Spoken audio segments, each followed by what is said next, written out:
Hello friends, welcome to Bio Barbie. ठीक है, कल हमने करा था एक्सॉन का स्ट्रक्चर, देखा था हमने पूरा नर्वस सिस्टम का, उसमें सेल बॉडी, डेंड्राइट्स, एक्सॉन देखे थे। आज हम उसी को कंटिन्यू करेंगे। ठीक है, तो कल मैंने आपको बताया था कल वाली वीडियो में कि इस तरह से एक्सॉन में क्या होते हैं, सेल बॉडी होती है, सेल बॉडी से कुछ स्ट्रक्चर्स निकलते हैं जिन्हें हम डेंड्राइट्स कहते हैं, और पाया जाता है एक लॉन्ग एक्सॉन पाई जाती है ना।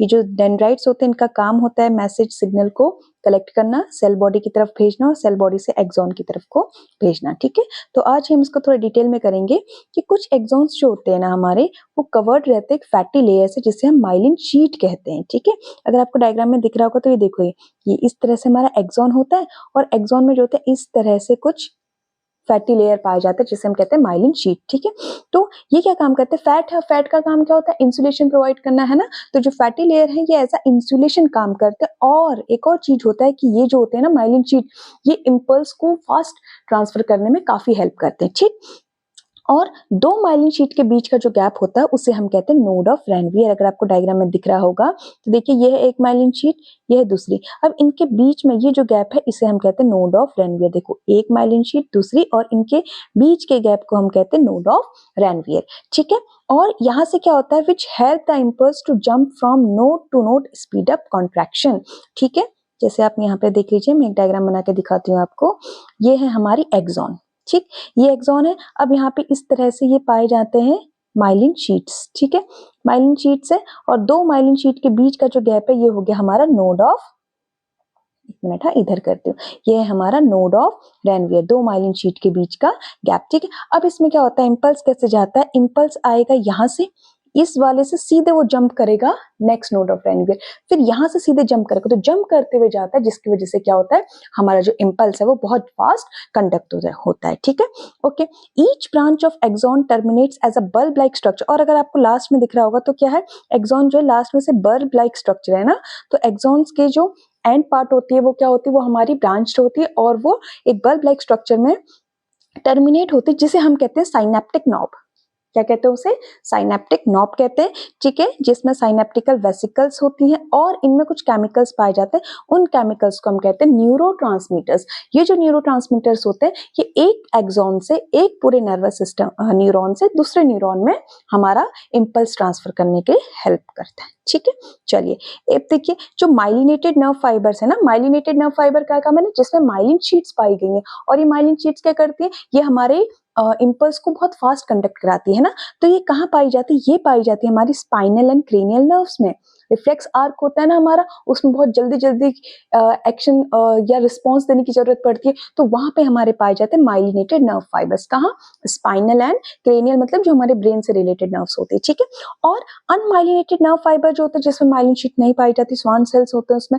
ठीक है, अनमाइलिनेटेड नर्व फाइबर मतलब जिसमें से स्वान सेल्स पाई जाते हैं। डायग्राम में दिखा देती हूँ मैं आपको, ये देखिए, ये आपको दिख रहा है ब्लैक ब्लैक की छोटा छोटा स्ट्रक्चर, ये होते हैं स्वान सेल्स। ठीक है, तो अनमाइलिनेटेड नर्व फाइबर्स, कुछ ऐसे नर्व फाइबर्स होते हैं जिसमें एक्सॉन के अराउंड माइलिन शीट नहीं पाई जाती है। ये एक्सॉन है, इसके अराउंड ऐसे माइलिन शीट नहीं होगी। ठीक है, और ये कहाँ पाए जाते हैं फिर अनमाइलिनेटेड वाले, it is commonly found in autonomous and the somatic neural systems में पाए जाते हैं। आगे देखेंगे क्या है वो। ठीक है, अब देखिए, हम देखते हैं टाइप्स ऑफ न्यूरॉन, कितने तरह के हमारे न्यूरॉन्स पाए जाते हैं। ठीक है, तो अगर हम एक्सॉन और डेंड्राइट्स के बेसिस पे बात करें, ठीक है, कि एक न्यूरॉन में कितने एक्सॉन कितने डेंड्राइट है, उनके नंबर के बेसिस पे अगर हम बात करें तो हमारे 3 तरह के न्यूरॉन्स पाए जाते हैं। ठीक है, पहला है हमारा यूनिपोलर न्यूरॉन। ठीक है, अब आपको नाम से ही पता चल रहा होगा, यूनी मतलब क्या होता है, एक, है ना, मतलब ऐसा न्यूरॉन जिसमें सिर्फ एक ही पोल है। ये है सेल बॉडी, ये सेल बॉडी से सिर्फ एक पोल। ठीक, सेल बॉडी से एक ही पोल, ये है हमारा न्यूरॉन। ठीक है, नाम has only one process coming out of the cell body से सिर्फ एक ही प्रोसेस निकलेगा, और वही जो सिंगल प्रोसेस है वो ही हमारा एक्सॉन भी की तरह भी एक्ट करेगा, डेंड्राइट की तरह भी। ठीक है, ये जो है ये इसको हम एक्सॉन भी है, डेंड्राइट की तरह सिग्नल भी लेगा और एक्सॉन की तरह सिग्नल दूसरे में पास भी कर देगा। ठीक है, कहाँ पाया जाता है, पूछा जाता है अक्सर ये क्वेश्चन, यूनिपोलर न्यूरॉन हमारा पाया जाता है इन वर्टिब्रेट्स में, और ह्यूमंस में कहाँ पाया जाता है, वर्टिब्रेट्स की अर्ली एम्ब्रियोनिक स्टेज में। ठीक है, क्या पाया जाता है, यूनिपोलर न्यूरॉन, नाम से पता चल रहा है एक ही पोल है, काफी सिंपल स्ट्रक्चर है।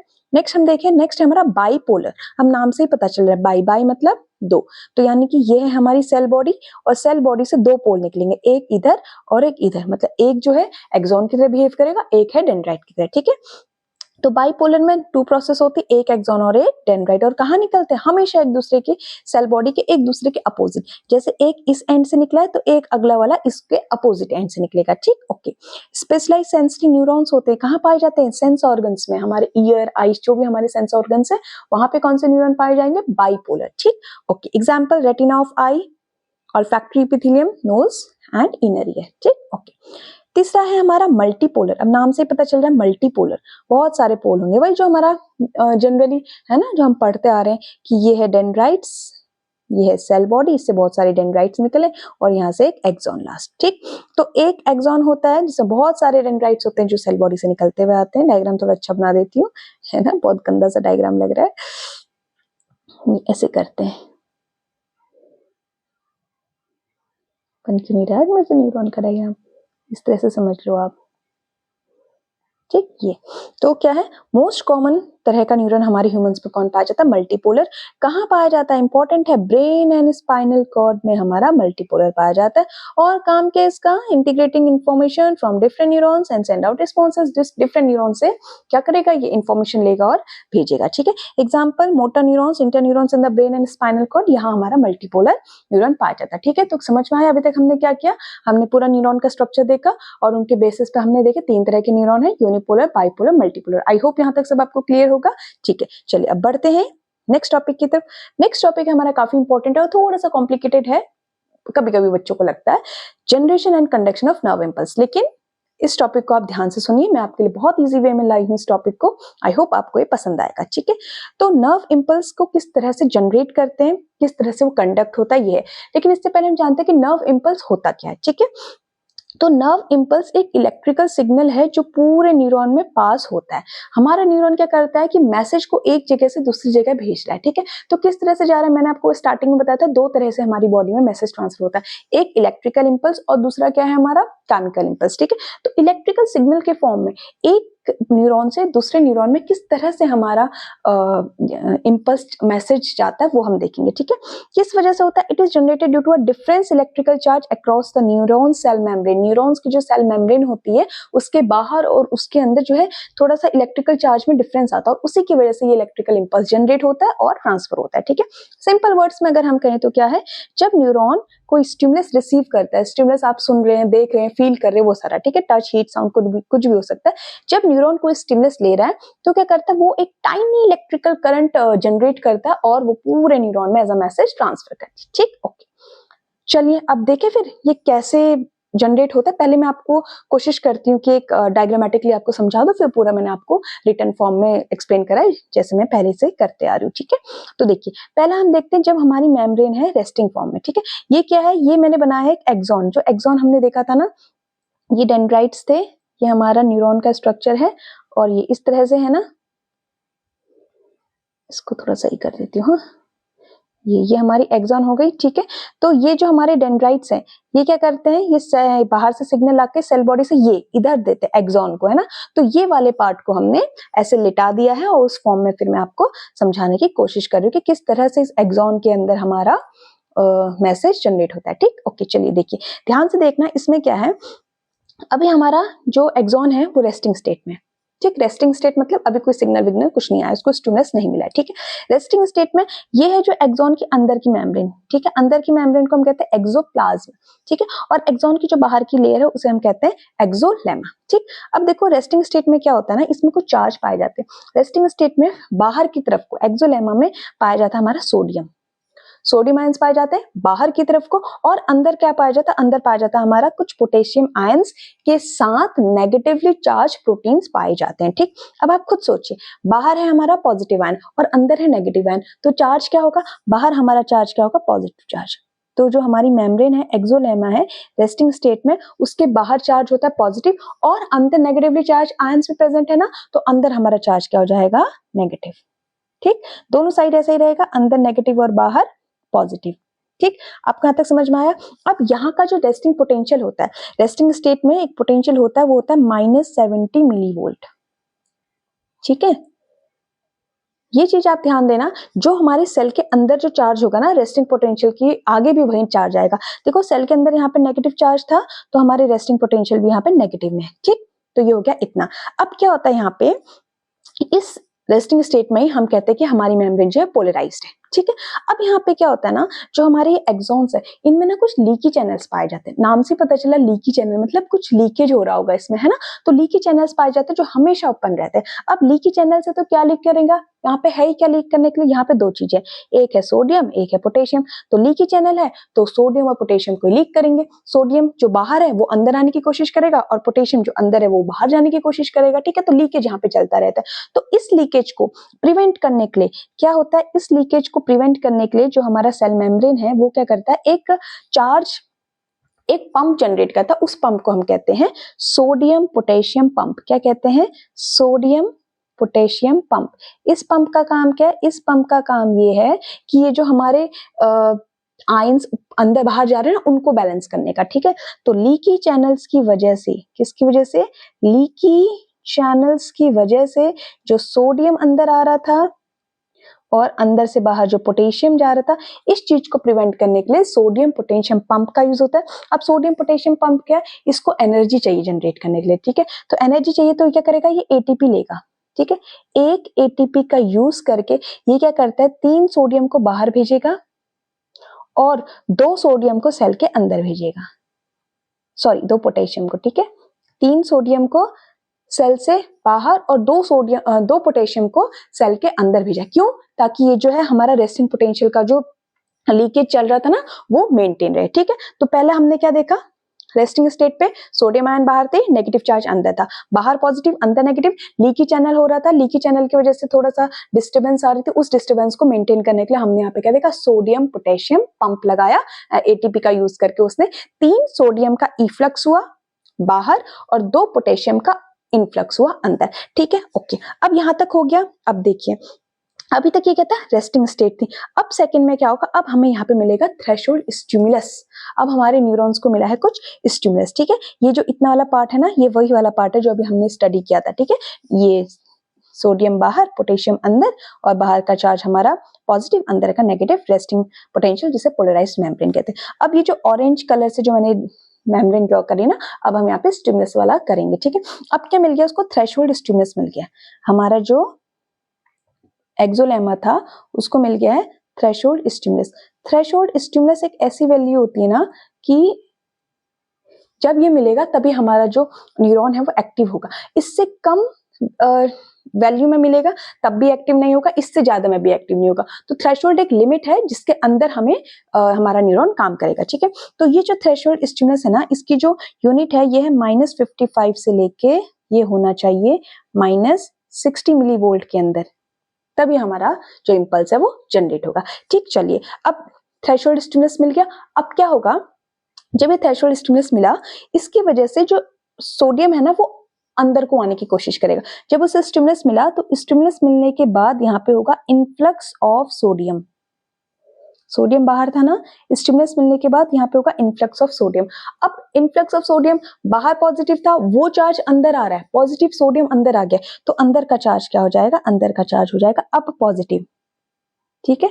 इससे पहले देखो ये रेस्टिंग पोटेंशियल में क्या था, अंदर नेगेटिव है, लेकिन थ्रेशोल्ड मिलने के बाद अंदर क्या बन गया, हमारा पॉजिटिव बन गया। अब अंदर पॉजिटिव बन गया है तो क्या होगा, उस चार्ज को मेंटेन करने के लिए बाहर नेगेटिव आ जाएगा, ठीक है। बाहर नेगेटिव अंदर पॉजिटिव, ये हो गया। अब यहाँ पे क्या होगा, इसको जो हम रेस्टिंग पोटेंशियल, अब जो है ना हमारा, जो पहले रेस्टिंग पोटेंशियल था हमारा कितना, मैंने आपको बताया था वैल्यू -70 मिली वोल्ट होता है। एक मिनट, हाँ मैंने आपको बताई थी ना, तो -70 मिली वोल्ट होता है। तो अब थ्रेशोल्ड फ्रीक्वेंसी, थ्रेशोल्ड स्टिमुलस के बाद वो जो वैल्यू हो जाती है वो जाती +40 मिली वोल्ट। अब पहले जो पोलराइज्ड मेम्ब्रेन थी, अब ये बन गई है डीपोलराइज्ड, ठीक है। और ये जो चेंज आया है, पहले -70 था मिलीवोल्ट, अब क्या हो गया +40 मिलीवोल्ट। तो जो -70 से +40 का जो चेंज आया ना, इसे ही हम कहते हैं कि यहाँ पे एक एक्शन पोटेंशियल जनरेट हो गया, ठीक है। तो यहीं पे हम कहेंगे कि ये क्या है, एक्शन पोटेंशियल यहाँ पे जनरेट हो गया। किसकी वजह से हुआ है, थ्रेशोल्ड स्टिमुलस मिलने की वजह से। समझ आया यहाँ तक, रेस्टिंग स्टेट था, -70 मिलीवोल्ट उसका पोटेंशियल था, उसके बाद जब स्टिमुलस मिला तो -70 से +40 चला गया, और इसी डिफरेंस को हम कहते हैं कि एक्शन पोटेंशियल यहाँ पे जनरेट हो गया, ठीक है। अब इसके बाद क्या होगा ना, अब इसके बाद जो सोडियम चैनल थे वो बंद हो जाएंगे। यहाँ पे सोडियम का इन्फ्लक्स क्यों हुआ? यहाँ पे सोडियम का इन्फ्लक्स इसलिए हुआ क्योंकि यहाँ पे जो था ना वो वोल्टेज गेटेड आयन चैनल खुल गया था। इससे पहले लीकी चैनल ओपन था, अब यहाँ पे voltage gated channel ion channel open हो गए थे। उस वोल्टेज गेटेड आयन चैनल की वजह से हमारा सोडियम अंदर आ रहा था। स्टिमुलस मिला, वोल्टेज गेटेड चैनल सोडियम वाले ओपन हुए तो सोडियम का इन्फ्लक्स हो गया। ठीक है, अभी जो वोल्टेज गेटेड आयन चैनल थे ना ये बंद हो जाएंगे। किसके वाले? सोडियम वाले, क्योंकि अब सोडियम अंदर बहुत आ गया। आप कहेंगे भाई अब सोडियम को बंद कर दो, अब वोल्टेज गेटेड आयन खुलेंगे किसके? पोटेशियम वाले। जो पोटेशियम अंदर था ना वो बाहर जाएगा। ठीक है, तो यहाँ पे जो है voltage gated ion channel open हो जाएंगे। कौन से वाले? पोटेशियम वाले। पोटेशियम वाले, तो अब क्या होगा? ई फ्लक्स ऑफ पोटेशियम होगा। यहाँ पे होगा ई flux of potassium ion.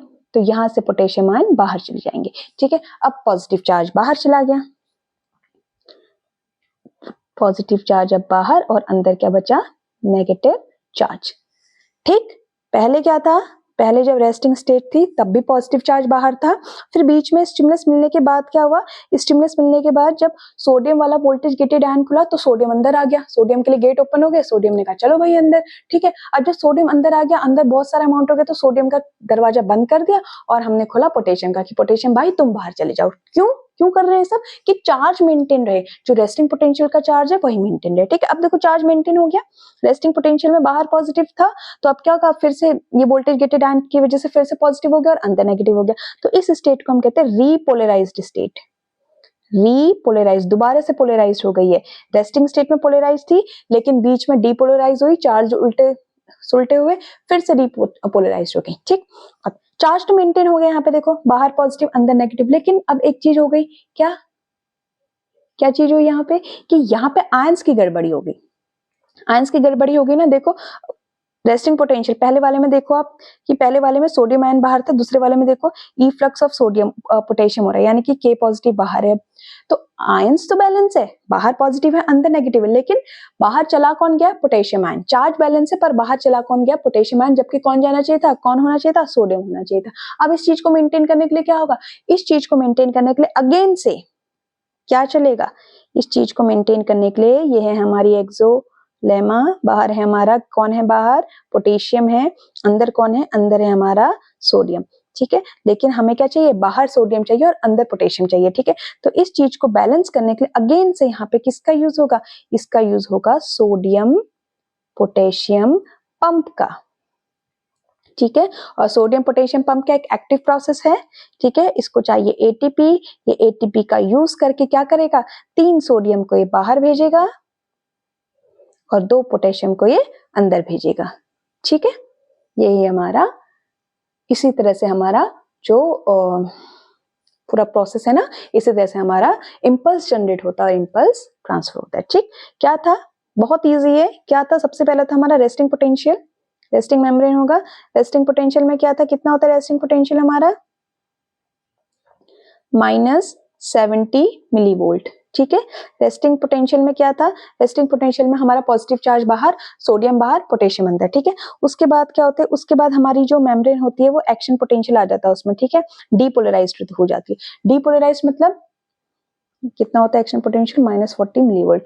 Depolarise मतलब अब जो है पहले बाहर पॉजिटिव था, अब बाहर नेगेटिव हो गया, अंदर पॉजिटिव, चार्ज उल्टे पुल्टे हो गए। क्यों? क्योंकि यहाँ पे सोडियम के लिए गेट खुल गए थे। ठीक है, तो सोडियम अंदर आ गया। तीसरी बार अब जब सोडियम अंदर आया, चार्ज उल्टे पुल्टे हो गए, तो कहा रुको भाई पोटेशियम को भी तो बाहर जाने दो। तो तीसरा बार क्या हुआ? रीपोलराइजेशन हुआ कि पोटेशियम को हमने बाहर भेज दिया। ठीक है, रीपोलराइजेशन मतलब कि जो चार्ज था ना रेस्टिंग स्टेट में पहले वाले की तरह हमारा चार्ज मेंटेन हो गया, बाहर पॉजिटिव अंदर नेगेटिव। चार्ज तो मेंटेन हो गया था पर गड़बड़ कहाँ हो गई थी? गड़बड़ हो गई थी कि हमारे आयंस गड़बड़ हो गए थे। आयन सोडियम को बाहर होना चाहिए था पर पोटेशियम अंदर आ गया था। तो इस आयन को बैलेंस करने के लिए फिर से हमने सोडियम पोटेशियम पंप लगाया, तो उससे 3 सोडियम बाहर 2 पोटेशियम अंदर भेजे, जिस वजह से हमारा पूरा प्रोसेस ठीक हो गया। ठीक है, तो यही था हमारा, इसी तरह से हमारा नर्व इंपल्स जनरेट होता है, कंडक्ट होता है। ठीक है, आई होप आपको यहाँ तक समझ आया होगा। नहीं आया होगा कोई बात नहीं, डरो मत। इसी के आगे मैंने अभी डिस्क्रिप्टिव वे में लिखा है, हम उसको स्टडी करते हैं, हो सकता है आपको अब समझ आ जाए। ठीक है, ध्यान से सुनना।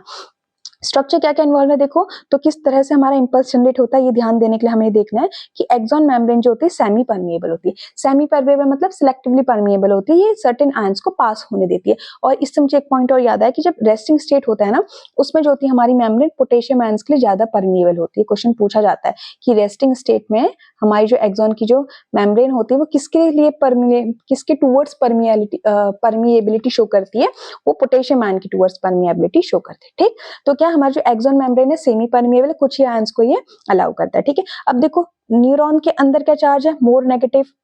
मैंने यही आपको बताया था ना स्टार्टिंग में, मोर नेगेटिव मतलब पोटेशियम आयन और लार्ज प्रोटीन आयन। देखो डायग्राम में भी आपको दिख रहा है अंदर कौन सा चार्ज है, नेगेटिव। ठीक, और न्यूरॉन के बाहर आउटसाइड द न्यूरॉन क्या है, मोर पॉजिटिव है, क्योंकि वहां पे इनका कंसंट्रेशन ज्यादा है, तो outside the ion Na positive है। ठीक, this difference in charge creates an electric potential difference known as the membrane potential. और चार्ज बाहर है, एक पॉजिटिव है एक नेगेटिव है, इसकी वजह से जो डिफरेंस आता है उसे हम कहते हैं मेम्ब्रेन पोटेंशियल। ठीक, ओके। अब रेस्टिंग पोटेंशियल अब हमारा स्टार्ट हो गया। ठीक है, तो जब न्यूरॉन रेस्टिंग पोटेंशियल में, रेस्टिंग मतलब रेस्ट कर रहा है, वो अभी कोई काम नहीं कर रहा है, कोई सिग्नल नहीं भेज रहा है, इस स्टेट में क्या होता है, मेम्ब्रेन के बाहर चार्ज होता है हमारा पॉजिटिव मतलब मोर सोडियम, और मेम्ब्रेन के अंदर होता है हमारा नेगेटिव मतलब more potassium and negative proteins ions. ठीक, ओके। और रेस्टिंग पोटेंशियल कितना होता है, -70 मिलीवोल्ट। जब वो कोई काम नहीं कर रहा है उसका जो डिफरेंस होता है चार्ज का -70 मिलीवोल्ट होता है।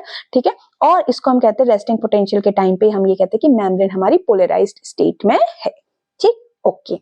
नेक्स्ट अब क्यों होता है, the sodium potassium pump continuously pushes 3 sodium ions out and 2 potassium ions। इन मैंने कहा था ना लीकी चैनल्स होते हैं जो ये डिफरेंस क्रिएट करते हैं, तो इसको बैलेंस करने के लिए हमें वहां पे सोडियम पोटेशियम पंप चाहिए। तो सोडियम पोटेशियम पंप क्या करता है, 3 सोडियम आयंस को बाहर और 2 पोटेशियम को अंदर लाता है। ठीक है, जिसकी वजह से क्या होता है, मोर पॉजिटिव चार्ज बाहर हो जाता है और inside negative. So at rest the neuron is like a tiny charge battery जो इंपल्स को जनरेट करने के लिए रेडी है। ठीक, ओके।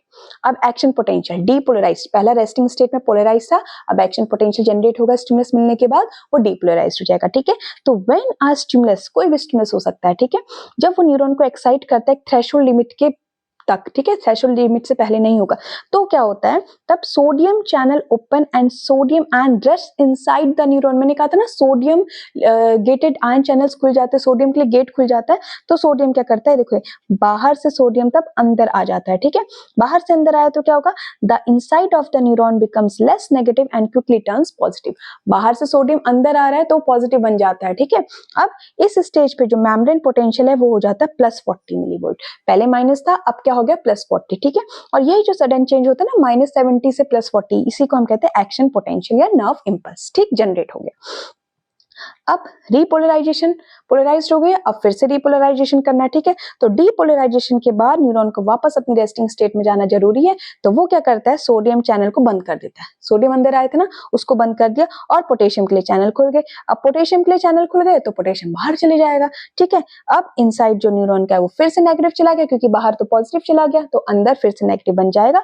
अब मैंने आपसे कहा था ना कि अब चार्ज तो बैलेंस हो गया, लेकिन क्या हो गया, जो हमारे आयंस थे वो गड़बड़ हो गए। बाहर सोडियम होना चाहिए था, बट पोटेशियम के लिए दरवाजा खुला था तो पोटेशियम बाहर चला गया था, है ना। तो अब इसको मेंटेन करने के लिए फिर से हमारा सोडियम पोटेशियम पंप रीस्टोर करेगा ओरिजिनल आयन बैलेंस को, मतलब कि सोडियम को बाहर और पोटेशियम को अंदर, और इसी प्रोसेस को हम कहते हैं रीपोलराइजेशन। ठीक, आई होप यहां तक समझ में आया होगा, यही हमने वो डायग्राम के थ्रू भी मैंने आपको समझाया था। ठीक, अब है एक रिफ्रैक्टरी पीरियड। रिफ्रैक्टरी पीरियड क्या होता है कि एक्शन पोटेंशियल जब जनरेट होता है ना, उसके बाद एक बहुत शॉर्ट टाइम तक के लिए, मतलब अबाउट 1 मिली सेकेंड के लगभग जो होता है, हमारा न्यूरॉन जो होता है एक अनदर इंपल्स जनरेट नहीं करता है। ठीक है, 1 मिली सेकेंड के आसपास करे, बहुत शॉर्ट टाइम होता है। ठीक है, और इसी टाइम को हम कहते हैं रिफ्रैक्टरी पीरियड। ठीक है, कि ये क्या इंश्योर करता है, ये इंश्योर करता है कि जो नर्व इंपल्स है वो केवल एक ही डायरेक्शन में जाए। ठीक, तो मिली सेकेंड के लिए होता है ये। ओके, चलिए next, conduction of nerve impulse. एक बार एक्शन पोटेंशियल जब जनरेट हो जाता है एक्सॉन में, तो फिर क्या करता है, वो नेक्स्ट मेम्ब्रेन में एज अ वेव जाता है। ठीक है, कैसे होता है, sorry, the depolarised region becomes positive inside, अंदर से पॉजिटिव बन गया, जिसकी वजह से नियर बाई रीजन जो है वो नेगेटिव होते हैं, और ऐसे ऐसे करके आगे पास हो जाता है। ठीक है, न्यू एक्शन पोटेंशियल जनरेट होता है, और यही जो हमने अभी चेन पढ़ी ना, रेस्टिंग, एक्टिंग, एक्शन पोटेंशियल, फिर रिपोलराइजेशन, तो यही ऐसे थ्रू आउट द उसकी लेंथ चलता रहता है। ठीक है, और इंपल्स हमारा एक ही डायरेक्शन में जाता है। कौन सी डायरेक्शन में, डेंड्राइट से सेल बॉडी। ठीक है, ये जो डेंड्राइट्स है इनसे सेल बॉडी, बीच में सेल बॉडी से एक्सॉन और एक्सॉन से एक्सॉन टर्मिनल। ठीक, इस तरह से हमारा इम्पल्स जनरेट हो जाता है, कंडक्शन और जनरेशन। आई होप यहाँ तक सब क्लियर होगा। ठीक है, अगर क्लियर है तो आप कमेंट सेक्शन में लिख के जरूर बताइएगा कि yes ma'am it is all clear, और अगर कोई प्रॉब्लम है तो फिर से मुझे लिख के बताइएगा, मैं ट्राई करूंगी आपको और अच्छे वे में समझाऊं। ठीक है, नेक्स्ट हमारा साल्टेटरी कंडक्शन इन माइलिनेटेड न्यूरॉन से। मैंने आपको न्यूरॉन का डायग्राम बताया, मैंने आपको बताया था दो तरीके के, एक में होता है माइलिन शीट पाई जाती है जो काफी फास्ट नर्व इंपल्स कंडक्ट करते हैं ना, तो वही आप देख रहे हैं कि माइलिनेटेड न्यूरॉन्स में किस तरह से जाता है। जो माइलिनेटेड न्यूरॉन्स होते हैं ना, यहाँ पे एक्सॉन जो होता है माइलिन शीट से कवर्ड होता है। माइलिन शीट्स क्या होती है, फैटी इंसुलेटिंग लेयर होती है ना, और दो माइलिन शीट के बीच में गैप पाया जाता है जिसे हम कहते हैं नोड्स ऑफ रैनवियर। तो क्या होता है, इसमें क्या होता है, जो कंटिन्यूअसली ट्रैवल करने के बजाय इंपल्स क्या करता है, जंप करता है। एक नोड ऑफ रैनवियर से दूसरे नोड ऑफ रैनवियर में, दूसरे नोड ऑफ रैनवियर से तीसरे नोड ऑफ रैनवियर में, इस तरह से जंप करते हुए जाता है किसमें, माइलिनेटेड न्यूरॉन्स में। ठीक, और यही जंपिंग कंडीशन को हम कहते हैं साल्टेटरी कंडक्शन। ठीक है, लैटिन वर्ड है जिसका मतलब होता है टू जंप। ठीक है, तो साल्टेटरी कंडक्शन क्या है, माइलिनेटेड न्यूरॉन्स में देखने को मिलता है कि माइलिन शीट से एक माइलिन शीट से दूसरे के गैप में वो जंप करते हुए जाते हैं, तो इससे जल्दी हमारा इंपल्स चले जाता है। ठीक है, तो it makes impulse transmission much faster then in non myelinated neurons के कंपैरिजन। माइलिनेटेड में इंपल्स ज्यादा जल्दी चले जाता है। ठीक, आई होप यहाँ तक क्लियर होगा। नेक्स्ट है speed of nerve impulse. Nerve impulse किस पे डिपेंड करता है, तीन चीजों पे। माइलिन शीट अगर है तो माइलिन शीट वाले जो होते हैं नर्व इंपल्स ज्यादा फास्ट कंडक्ट होंगे। दूसरा है एक्सॉन का डायमीटर। ठीक है, जितना थिक एक्सॉन होगा उतना ज्यादा हमारा इंपल्स जल्दी चले जाएगा। ठीक है, कंडक्ट फास्ट। टेम्परेचर, जितना ज्यादा टेम्परेचर उतनी ज्यादा स्पीड। ठीक है, आई होप आपको यहाँ तक सब क्लियर होगा। छोटा सा ट्रांसमिशन ऑफ नर्व इंपल्स वैसे तो हमने देख लिया है, चलो इसको हम करेंगे नेक्स्ट वीडियो में। ठीक है, तो मिलते हैं आपसे अगले वीडियो में अगले टॉपिक के साथ। Thank you.